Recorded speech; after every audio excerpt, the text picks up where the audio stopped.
Celebrating 90 years of play, LEGO Group has provided us with a comprehensive 4,514-piece homage to classic LEGO Castle. Rocking the old-school yellow branding this and other set remakes have been receiving in these last few years is clearly speaking to their adult consumers. Having grown up myself in the late 80s and 90s, and even at that young age, I wished LEGO would inject their sets with more complexity. This set scratched almost every itch this longtime LEGO fan has had towards castle and medieval themed sets.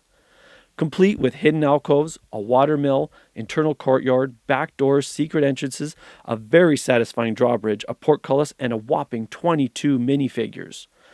As you look at the different angles of this massive keep, we can see hints of the many decades and instances of castle sets dating back to the original Yellow Castle set.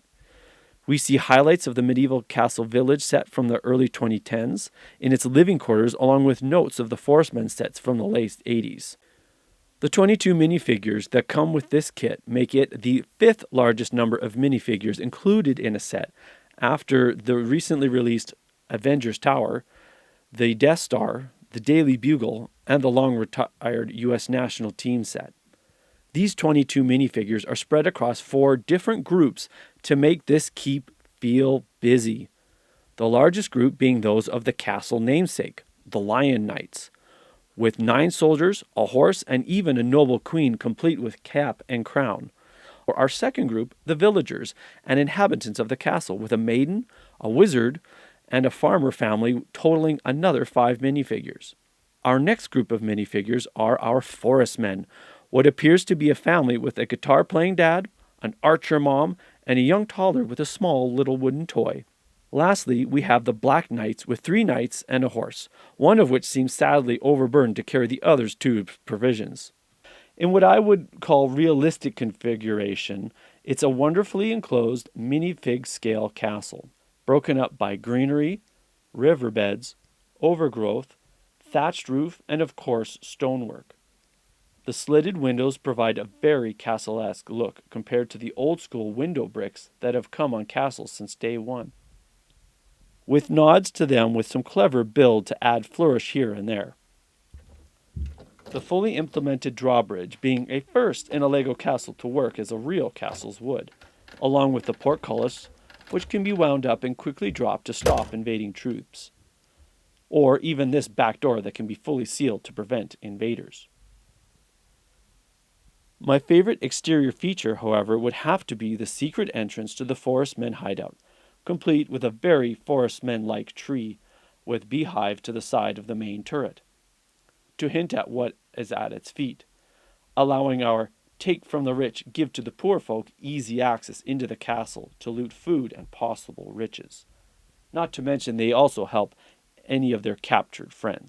In the playability display configuration, you get a much more imposing sized keep about the size of 2.5 sized base plates, this opening up our interior on the back for all the different possible play features. With 8 distinct rooms, children have hours of play with this set. One of the first things you build is the basement kitchen, with a fireplace and working river-powered flour mill, courtesy of the wheel on the outside, with a stairwell accessing the upstairs dining hall, complete with a harpsichord and a dining table for the nobles to enjoy the food prepared downstairs. Once upstairs, on the second level, under the thatched roof, we find our living quarters complete with bed and a clever mini build of the original Yellow Castle set. In the main part, the basement plays host to the dungeons, which ingeniously provides the drawbridge a method to capture those unlucky to be caught. The main entrance hall provides stables for our horses along with a ready armor and weaponry. The top level then being a full-on armory with clever open view of the chains for the drawbridge.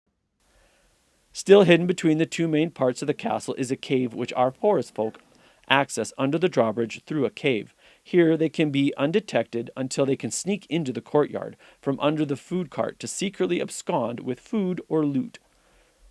However, this being a flaw I see, with it being only able to open partly due to some space limitations. With the only other flaw I wish they resolved being the access to the top turrets being non-existent.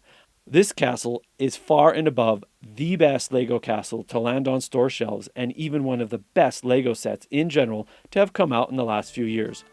While the price may be off-putting for many casual people, if you are a LEGO fan, this is a set not to be missed.